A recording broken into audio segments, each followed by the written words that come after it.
এটি হলো cathedral church, কৃষ্ণনগরের শহর এলাকাতে এটি সবথেকে বড় চার্চ। এই চার্চে প্রত্যেক বছর 25শে ডিসেম্বর থেকে যীশু খ্রিস্টের জন্মদিন উপলক্ষে শুরু হয় বড়দিনের মেলা। বিরাট করেই সে মেলা অনুষ্ঠিত হয়। আমি আপনাদের জন্য এবছর গিয়েছিলাম ভিডিও বানাতে, আমি বানিয়েছি। চলুন আগে আপনাদেরকে জানিয়ে দিই, বিস্তারিত দেখানোর আগে কিভাবে এই ক্যাথিড্রাল চার্চের মেলাতে আসবেন। রেল স্টেশন ধরে ডিএল রায় যে রাস্তাটা গিয়েছে, সেই রাস্তাটা দিয়ে প্রবেশ করলে, যেটা কৃষ্ণনগর যে ইলেকট্রিক সিটি বোর্ড, সেই সিটি বোর্ডের পরে বাঁ দিকে যে রাস্তাটা, সেই রাস্তাটা দিয়ে প্রবেশ করলে আপনি ক্যাথিড্রাল চার্চে এইভাবে যেতে পারবেন। এটা ক্যাথিড্রাল চার্চের প্রবেশ করার রাস্তা। এই রাস্তাটা ছাড়া আর একটা রাস্তা রয়েছে, যেটা হচ্ছে কৃষ্ণনগর গভর্নমেন্ট কলেজের যে রাস্তাটা আছে, সেই রাস্তাটা দিয়েও প্রবেশ করা যাবে। তবে সেই রাস্তাটা যারা রেল স্টেশন ধরে রেল ধরে আসবে তাদের একটুখানি সময় লাগবে, কিন্তু এই রাস্তাটা বেশি কাছে। তো এই রাস্তাটা ধরেই কৃষ্ণনগর যে ক্যাথিড্রাল চার্চ, সেই চার্চের যে বড়দিনের মেলা, সেটা দেখতে আসা যাবে ভিউয়ার্স। মেলা মানেই খেলনার দোকান থাকে, ছোটদের খেলনার দোকান, কসমেটিক্সের দোকান, সংসারের আসবাবপত্র, গান, নাগরদোলা, আরও সমস্ত কি।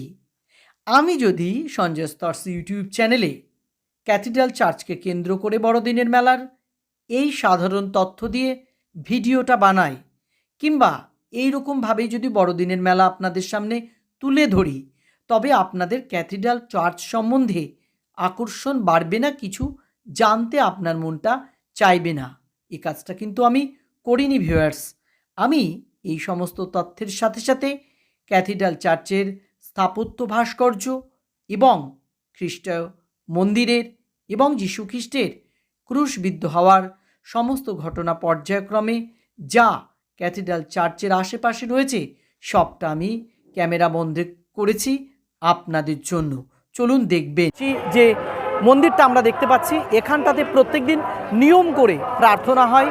সেই প্রার্থনা গৃহে প্রবেশ করব, সাথে আমি আপনাদেরকে অনুরোধ করব আপনারা থাকবেন আমার সাথে। প্রার্থনা গৃহে সবসময়তে নীরবতা পালন করা হয়, মানে পবিত্রতা বজায় রাখার জন্য। শুধু এই দিনগুলোতে এখানে ছাড় দেওয়া হয় জনসাধারণকে। যিশু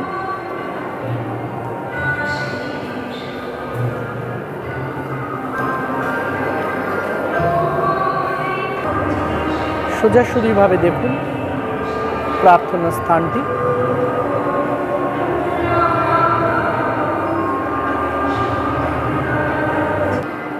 সাধু মার্ক জানানো আছে, শিশু যিশু অবস্থান করছে তারার মধ্যে।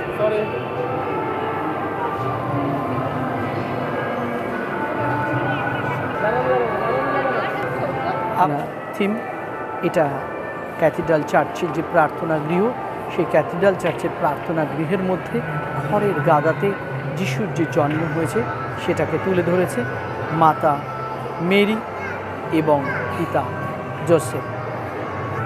ডন বস্কো, সাধু জোহন বস্কো দরিদ্র কৃষক পরিবারের সন্তান ছিলেন। এই প্রার্থনা গৃহের মধ্যে ঘুরলে কত তথ্য পড়ে রয়েছে আপনার জন্য, আমার জন্য, তা বর্ণনা করে বলা এক প্রকার অসম্ভব। আপনারা যদি চাক্ষুষ এসে দেখেন তো কিছুটা হয়তো অনুভব করতে পারবেন খ্রিস্টানদের ধর্ম সম্বন্ধে, যিশুর কর্মকাণ্ড সম্বন্ধে, এবং যিশুর পরবর্তী সময়ে যিশুর যে ধর্মকথা, যিশুর যে আদর্শ বিভিন্ন সাধু সন্তরা মানুষের কাছে পৌঁছে দিয়েছেন এবং মানুষকে একটা সুন্দর জীবন দান করার মার্গ বা রাস্তা দেখিয়েছেন, সেটা কিন্তু আমরা বুঝে নিতে পারবো যদি এসে চাক্ষুষ দেখি। ওপরে যে পায়রাটা রয়েছে, যে এই যে পায়রাটা রয়েছে, এই পায়রাটা এবং এই যে মূর্তি, একজন হলেন যিশু আর একজন হলেন দীক্ষাগুরু তার। তিনি যখন জর্ডান নদীর তীরে যোহনের কাছ থেকে দীক্ষা গ্রহণ করছিলেন, সেই সময়তে একটি পায়রা যিশুর কাছে আসে, আর সেই সময়তে যেন প্রতিধ্বনিত হয় যে যিশুর ওপরে সেই পবিত্র আত্মা পায়রার মধ্যে দিয়ে উপস্থিতি হলো, আর তিনি হলেন ঈশ্বরের পুত্র, ঈশ্বরের পরম প্রীতি লাভ করা একজন আত্মা। চার্চের ভিতরের গোটা দেয়ালটাতে এরকমভাবে বিভিন্ন ধরনের ছবি রাখা আছে এবং সেই সমস্ত ছবির প্রাসঙ্গিকতা, তাৎপর্য, কী ঘটনা অবলম্বনে ছবি, তার বর্ণনা করে দেওয়া আছে বোর্ডের মধ্যে। গোটা গির্জাটা ঘুরলে, ভেতরটা ঘুরলে এইরকমটা আমরা দেখতে পারবো, যা থেকে আপনার আমার খ্রিস্টান ধর্মের সম্বন্ধে জ্ঞান যেন সমৃদ্ধ হবে। এক গ্রাম থেকে আর এক গ্রামে কয়েকজন সঙ্গীকে নিয়ে যাচ্ছিলেন যিশুর প্রসাদ আনতে। সেই যিশুর প্রসাদ আনার সময়তে হঠাৎ করে জঙ্গলের রাস্তাতে একটা বাঘ তাদের রাস্তা এসে আগলে দাঁড়ায়। সেই সময়তে ফাদার ফ্রান্সিস কনভার তিনি তাদেরকে বলেন, ভয় নেই, এগিয়ে চলো, যিশু আমাদের সম্মুখে এসেছেন। লিওনার্দো দা ভিঞ্চি 15 শতকের দিকে এঁকেছিলেন যে ছবিটা, কিন্তু লিওনার্দো দা ভিঞ্চির রোমের ইতালির একটি গির্জাতে আঁকা, দেয়ালে আঁকা সেই ছবিটা কিন্তু বিশ্বকে একেবারে আলাদা ধরনের মাত্রা এনে দিয়েছিল, অমর করে রেখে গিয়েছিল লিওনার্দো দা ভিঞ্চিকে। এটি যিশুর শেষ ভোজন। যিশু তার 12 জন বিশ্বস্ত শিষ্যের সাথে রুটি এবং মদ্যপান করেছিলেন। এটি অবশ্যই আরাধনাস্থল। কিসের আরাধনাস্থল? নিশ্চয়ই কোনো না কোনো স্থানে লেখা আছে, সেটা চলুন খুঁজে নেওয়ার চেষ্টা করি। হ্যাঁ, এটি হলো রুটির আকারে যিশুর দেহের আরাধনা স্থান। এখানে যিশুকে রুটি আকারে আরাধনা করা হয়। রুটি, যা আমাদের শরীরে গেলে অবশ্যই আমাদের ক্ষুধা নিবারিত হয়, আর ক্ষুধা নিবারণ হলে পরে একজন মানুষ তার স্বাভাবিকত্ব লাভ করে।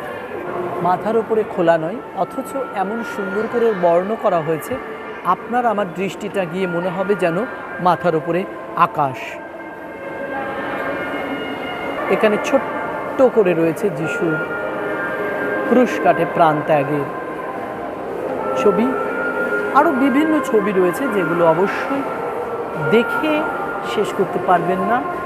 আর এই ছোট্ট একটা ভিডিওর মধ্যে আপনাদেরকে সমস্ত কিছু দেখানোটা একেবারে অসম্ভব। তো আমি যতটা পারলাম আমি আপনাদেরকে ততটা দেখালাম। পবিত্র আত্মার অবতরণ, যিশুর মধ্যে পবিত্র আত্মার অবতরণ। সত্যি কথা, আমাদের শরীরে আত্মাটা না থাকলে আমরা কেউ কিছু না, আমরা গোটাটাই জড় পদার্থ। এইবারে এলাম এমন একটা জায়গাতে যেখানে ক্রুশবিদ্ধ হওয়ার পরে যিশুকে নামিয়ে রাখা আছে। শোকাতুরা জননী মারিয়া, মৃত যিশুর মূর্তি লেখা রয়েছে, দেখুন নিচে। প্রত্যেকটা জায়গাতে যা যা মূর্তি আছে প্রত্যেকটা জায়গাতে তার বর্ণনা রয়েছে।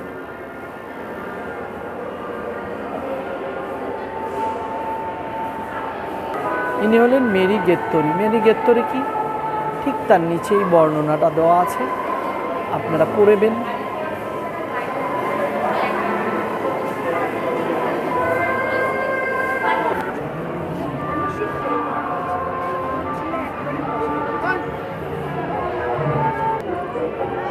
এই থিমটার নাম কমিউনিয়ন পার্টিসিপেশন মিশন।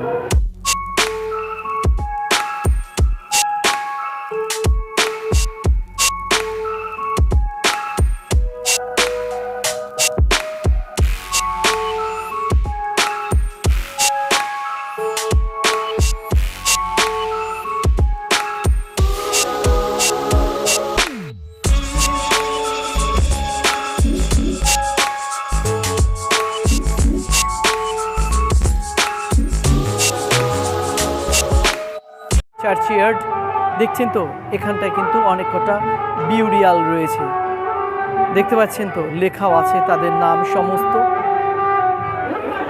মূল যে চার্চ, সেই চার্চের পাশেই রয়েছে এই খ্রিস্ট মন্দির। এই খ্রিস্ট মন্দির সারা বছর মানুষের দর্শনের জন্য খোলা থাকে। ভিতরে ধীরে ধীরে প্রবেশ করে দেখব বড়দিনের উৎসবে রবীন্দ্রনাথ ঠাকুর অংশগ্রহণ করে তিনি যে কথা প্রকাশ করেছিলেন সেটাই খ্রিস্ট মন্দিরের একদম প্রবেশের সম্মুখে তুলে ধরা হয়েছে। এই খ্রিস্ট মন্দিরে প্রবেশ করলে আপনি অবাক হবেন। কেন অবাক হবেন? আপনার যদি দৃষ্টি থাকে খুব ভালো করে দেখে নেওয়া, তো তবে আপনি খ্রিস্ট মন্দিরের ঠিক ওপরের দিকে তাকাবেন। তাকালে আপনি যেগুলো দেখতে পারবেন, যেটা দেখা সম্ভব হবে, সেটা হচ্ছে যে অ্যারাউন্ড অফ দিস খ্রিস্ট মন্দির the looking of the city Krishnanagar, Krishnanagar সিটির যে লুকিংটা রয়েছে না, সেইটাই আপনারা দেখতে পারবেন ঠিক এই খ্রিস্ট মন্দিরের পাশ দিয়ে রয়েছে। দেখুন, সবটা একে একে কৃষ্ণনগরটাকে তুলে ধরা হয়েছে এই খ্রিস্ট মন্দিরের ছাদে। আস্তে আস্তে দেখতে থাকুন, আমি আপনাদের জন্য খুব ধীরে ধীরে দেখাচ্ছি। কৃষ্ণনগরকে তুলে ধরা হয়েছে এই খ্রিস্ট মন্দিরের ছাদের দেওয়ালে। তার প্রমাণ এই যে যেখানে দাঁড়িয়ে আছে আমরা, ঠিক এইখান থেকেই এই যে দেখুন, এই যে দেখুন, এইটা হলো যে মন্দিরটা আমরা ঘুরে আসলাম, ক্যাথিড্রাল চার্চ, এইটা হলো সেই চার্চ। মন্দিরের একাধিক মূর্তি, যা আপনাকে আমাকে ভাবাবে। আরও একবার বললাম, এখানটাতে সেই লাস্ট সাপারকে তুলে ধরা হয়েছে, যেটা আমরা দেখেছিলাম একবার। এখানে ছবিতে নয়, এখানে পুরো মূর্তিতে মধ্যমণি যিশু এবং তার বিশ্বস্ত সৈনিক, বিশ্বস্ত শিষ্যগণ গাছের তলায় বসে বসে দেখুন। লোকের ভিড় দেখে যিশু উপদেশ দিতে লাগলেন, আত্মায় দিনহীন যারা, তারা ধন্য, তাদেরই হবে স্বর্গরাজ্য। দেখেছেন, একটি বিবাহ অনুষ্ঠানে যিশু উপস্থিত হয়েছিলেন। সেখানে ভিস্তি ভরা জল ছিল, কিন্তু এই পুনর্মিলনের কি বয়স কি কিছু আছে? হ্যাঁ, কিছু নির্দিষ্ট আছে, মিনিমাম 10 বছরের উপরে হতে হবে। আচ্ছা, 10 বছরের উপরে হলে যখন তখন গিয়ে যিনি সাধু আছেন তার কাছে গিয়ে যে স্বীকার করবেন যে আমার যে এই পাপ হয়েছে, আমাকে ক্ষমা করে দিন। হ্যাঁ, পাপ, সমস্ত পাপ সে বলবে পুরোহিতকে, এবং পুরোহিত মানে ঈশ্বরের আশীর্বাদ নিয়ে তাকে ক্ষমা করবেন, এবং তারপরে তাকে কিছু প্রায়শ্চিত্ত করতে বলবেন, যে যেরকম মানে তার উপরে নির্ভর করে তাকে বলে, সে সেটা সেখানে বলে, প্রার্থনা করে, মানে যে প্রার্থনা বলতে বলবে সে বলার পরে তার পাপ ক্ষমা হয়, সে তখন পুনরায় ফিরে আসে। তারপরে হচ্ছে যাজকবরণ। যাজকবরণটা কিন্তু সকলের জন্য নয়, এটা শুধু যারা খ্রিস্ট ধর্মের পুরোহিত পদে যাওয়ার জন্য নিযুক্ত হবে। আচ্ছা, এই পুরোহিত পদে যাওয়ার জন্যে মানে জীবনের কি নির্দিষ্ট কোনো মার্গ বা রাস্তা আছে? হ্যাঁ, এরকমভাবে জীবনযাপন করতে হবে, তাকে ঘর সংসার ছাড়তে হবে ইত্যাদি, এরকম কোনো ব্যাপার আছে? হ্যাঁ, অবশ্যই আছে। তাকে সর্বপ্রথমে হায়ার সেকেন্ডারি বা স্কুল মাধ্যমিক দেওয়ার পরেই তাকে সেমিনারিতে চলে যেতে হবে, মানে ধর্মীয় যে শিক্ষা পড়াশোনা যেখানে হবে সেখানে যেতে হবে। সেই সেমিনারি আছে হচ্ছে আমাদের, ধর্মীয় পড়াশোনাটা তাকে করতেই হবে। এবং এইটা সেমিনারি আছে হচ্ছে আমাদের ব্যান্ডেল, আর আমাদের কৃষ্ণনগরে হচ্ছে আমঘাটা, আর আরেকটা আছে ওই দার্জিলিংয়ের সোনাদা। এই জায়গায় আমাদের পশ্চিমবঙ্গের যারা যাজক হবে তাদেরকে পড়াশুনো করতেই হবে, যে কোনো একটা জায়গায় তাদের করতে হবে। আর সেখান থেকে শুধু যে যাজকবরণ অনেকে পাবে তা নয়, অনেকে ফিরে আসে, কারণ কষ্ট করতে হয়, প্রচণ্ড কষ্ট করতে হয়, বিভিন্ন ধর্মীয় মানে প্রথা পালন করতে হয়, সেই জন্য অনেকে ফিরে আসে, সবাই পুরোহিত হতে পারে না। তারপরে হচ্ছে আপনার বিবাহ হচ্ছে যে আমাদের মানে কেউ কোনো ছেলে মেয়ে, সে এখানকারই হোক বা বাইরের হোক, সে পুরোহিতের কাছে এসে একটা মানে একটা রিটেন দেয় যে আমি ওই মেয়েকে বিয়ে করতে চাই, বা ওই মেয়ে আমাকে বিয়ে করতে চায়। এবার আমাদের আচ্ছা, এইটা কি মানে সব ক্ষেত্রেই এক, যে কেউ তো আলাদাভাবে নিজের ইচ্ছাতে বিয়ে করতেও পারে? হ্যাঁ, না, নেয়, অনেকে করে নেয়। সবাই যে শুধু ধর্মীয় মতে বিয়ে করে তা নয়, অনেকে নিজেরা করে, কিন্তু নিজেরা যদি করলেও তাকে অবশ্যই চার্চের অনুমতি নিতে হবে। আচ্ছা, চার্চের অনুমতি নিতে হবে। আচ্ছা, তারপরে না, এই বিয়েটা মিক্স ম্যারেজও হতে পারে, হিন্দু খ্রিস্টান মুসলমান কোনো ধর্মীয় বাধ্যবাধকতা নেই। না, নেই। এবং এইটার জন্য শুধু অন্য ধর্মের বিয়ে করতে হলে আমাদের বিশপ মশাই, যিনি সবচেয়ে বড় আমাদের ধর্মগুরু, ওনার কাছ থেকে অনুমতি নিতে হবে মিক্স ম্যারেজের জন্য। যে কোনো ধর্মে তুমি বিয়ে যদি করতে কেউ অনুমতি ছাড়া করে, তাহলে সে সমাজচ্যুত হবে। সে সমাজচ্যুত হবে, এত কঠোরতা আছে? হ্যাঁ, কঠোরতা মানে নির্দিষ্ট কিছুদিন তাকে সমস্ত এই যে সংস্কারগুলো থেকে বাদ দেওয়া হবে। সে গির্জে যেতে পারবে কিন্তু কোনো সংস্কার গ্রহণ করতে পারবে না। শুধু তাই নয়, আচ্ছা ধরুন ঠিক আছে, যা বিশপকে জানালেন, তো জানানোর পরে যদি সে অন্য ধর্মের মেয়েকে বিয়ে করে, সেই ধর্মের মেয়েটাকে কি খ্রিস্টান হতে হবে? অবশ্যই নয়। আচ্ছা, সে তার মতো করে থাকতে পারে? হ্যাঁ, আমি মানে সেটা স্বামীর ওপর নির্ভর করে আচ্ছা। বা পরিবারের ওপর নির্ভর করে। আচ্ছা। তবে আমাদের কোনো জোর নেই। আমরা না, শুধু না, বলি, ঠিক আছে, জি। আমরা বলি যে আপনার যে সন্তান হবে ওটাকে লিখে দিতে হয়, লিখিত দিতে হয় যে আপনার যে সন্তান হবে সে যেন খ্রিস্টান ধর্ম মতে জীবনযাপন করে। আচ্ছা। এইটুকু, আর কিছু নয়। আমি বাড়িতে যাই করি, আচ্ছা কোনো ইয়ে নেই, আচ্ছা। রেস্ট্রিকশন নেই। আচ্ছা। আর হচ্ছে এই হস্তার্পণ। হস্তার্পণ হচ্ছে এই আমাদের একটা নির্দিষ্ট নিয়ম আছে, ওটা 14 বছরের উপর হতে হয়। 14 বছরের উপরে যে কোনো ছেলে মেয়ে, এটা আপনার 20 বছরের হতে পারে, 27 বছর হতে পারে, কোনো বাধ্যবাধকতা নেই।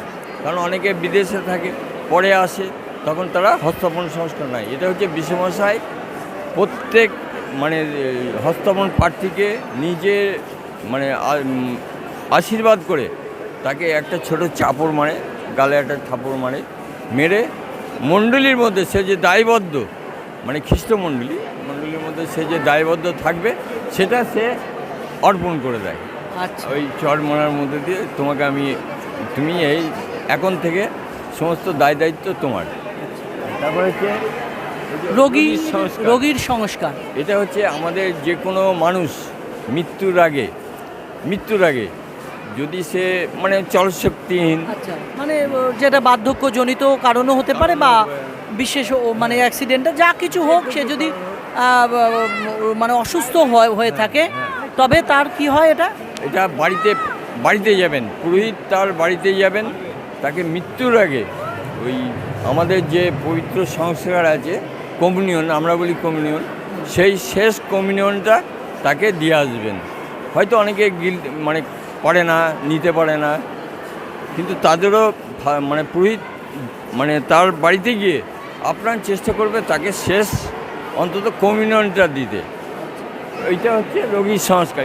অনেকে ওইটা গ্রহণ করার পরে সুস্থ হয়ে যায়। আচ্ছা।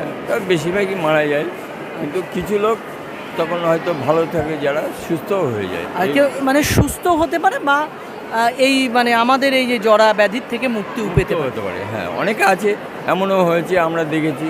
হ্যাঁ, কিন্তু আমি খ্রিস্টান ধর্মাবলম্বী যারা আছে সকলে আশা করে যে মৃত্যুর আগে আমি ওই পুরোহিতের হাতের ওই মানে অন্নটা মানে শেষ দীক্ষা কমিউনিয়নটা আমি গ্রহণ করব, এবং মরলে আমরা সকলে বিশ্বাস করি যে সে ঈশ্বরের কাছে স্বর্গে স্থান পাবে। আচ্ছা, আমি যতটুকু জানি বা আরও আমার মতো 5 জনে জানে যে খ্রিস্ট ধর্মাবলী দুটো ভাগে বিভক্ত, একটা প্রোটেস্ট্যান্ট, একটা ক্যাথলিক। তো আপনারা তো ক্যাথলিকে বিশ্বাসী। হ্যাঁ হ্যাঁ, আপনারা ক্যাথলিক মতাদর্শে চলে। হ্যাঁ, আমরা রোমের মানে পোপ মহাশয় এখন আছেন পোপ ফ্রান্সিস, তার নিয়মে আমরা সমস্ত ক্যাথলিক ওই নিয়মে চলবে। উনি যেটা বলবেন সেটা আমরা মান্য করব। মানে আমাদের পুরীর থেকে বিশপ থেকে আমরা সবাই পোপের অনুগামী। কিন্তু এটা প্রোটেস্ট্যান্টরা আমাদের এই পোপকে। আচ্ছা, প্রোটেস্ট্যান্টরা কোথায় কোথায় আছে একটু যদি বলেন? প্রোটেস্ট্যান্টদের মেন চার্চ হচ্ছে ব্যারাকপুর হচ্ছে ওদের আসল অফিস। ওখানেই ওদের বেশি মানে সব কিছু ওখান থেকে পরিচালিত হয়। তারাও তো সেই যিশুর আদর্শ নিয়েই জীবনযাপন করছে। অবশ্যই ওরা যিশুর আদর্শ নিয়েই চলাচল করে। ওদের মেন হচ্ছেন বিশপ ওই ব্যারাকপুরেই থাকেন। ব্যারাকপুরই হচ্ছে ওদের ডায়োসিস। আপনি এখানে ওই সিএমএসে যদি যান, মানে ওদের যা কিছু পরিচালিত হয় ব্যারাকপুর ডায়োসিস থেকে। আচ্ছা, খ্রিস্টপ্রসাদটা কি?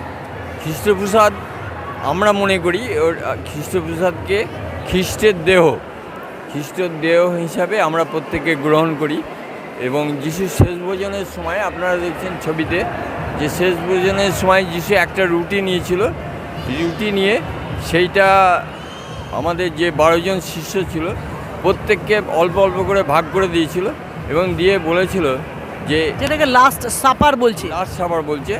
সেখানে যিশু তখন বলেছিলেন যে পানপত্রতে যে ছিল দ্রাক্ষারস, সেইটাকে তিনি বলেছিলেন এটা আমার রক্ত, আর এই যে রুটি তোমাদের 12 জনকে আমরা দিলাম এই হচ্ছে আমার দেহ। মানে তোমরা আমাকে এই রুটির মধ্যে দিয়ে আমাকে সারা জীবন মানে যেখানেই থাকো সেখানে আমাকে স্মরণ করবে। এবং এই খ্রিস্টপ্রসাদ আমরা ওটাকে খ্রিস্টপ্রসাদ, রুটিটাকে খ্রিস্টপ্রসাদ হিসাবে গ্রহণ করি।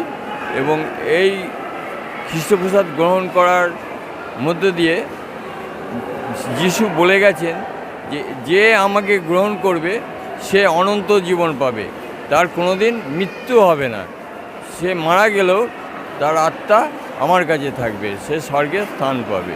ওই জন্য আমরা প্রত্যেকে মানে নিষ্ঠা। খ্রিস্টপ্রসাদ এটা কি যেমন আমরা যারা হিন্দু রয়েছে, হিন্দুদের মধ্যে যেরকম অন্নপ্রাশন আছে সেই রকমটাই কি খ্রিস্টপ্রসাদ দেওয়া হয়? না, এটা কোনো বয়স টয়সের কিছু ব্যাপার আছে? এটাতে বয়স আছে, 7 বছরের নিচে কেউ খ্রিস্টপ্রসাদ গ্রহণ করতে পারবে না। 7 বছর না 60? 7 বছরের মানে নিচে কেউ গ্রহণ করতে পারবে না। এবং এই খ্রিস্টপ্রসাদ আমাদের বিশ্বমশাই তার আশীর্বাদের মধ্য দিয়ে প্রত্যেক মানে কমিউনিয়ন প্রার্থীকে তাকে একটা ব্রতর মধ্য দিয়ে এই খ্রিস্টপ্রসাদ গ্রহণ করতে হয়। এবং আমাদের এখন এটা নভেম্বর মাসে, প্রত্যেক বছর নভেম্বর মাসে এই খ্রিস্টপ্রসাদ অনুষ্ঠান শুধু নভেম্বর মাসেই? নভেম্বর মাসে। আচ্ছা, মানে ওই সময়তে যারা যারা গ্রহণ করবেন আগে থেকে নাম লিখিয়ে রাখেন? নাম লিখানো থাকে এবং তাদের ক্লাস হয়, তাদের পড়াশোনা করতে হয় এই খ্রিস্টপ্রসাদ সম্বন্ধে, কীভাবে নেবে, কীভাবে পালন। 7 বছরের ওপরে যদি কেউ 9 নিতে চায় তাকেও কি ক্লাস করতে হবে? না, তাকেও ক্লাস করতে হবে, মানে তাকে এই খ্রিস্টপ্রসাদ সম্বন্ধে জ্ঞান সংগ্রহ করতে হবে। আর 9 বছর কেন, সে যদি 10 বছর হয়ে যায়, 12 বছর হয়ে যায়, তবুও তাকে খ্রিস্টপ্রসাদ দেওয়া হবে।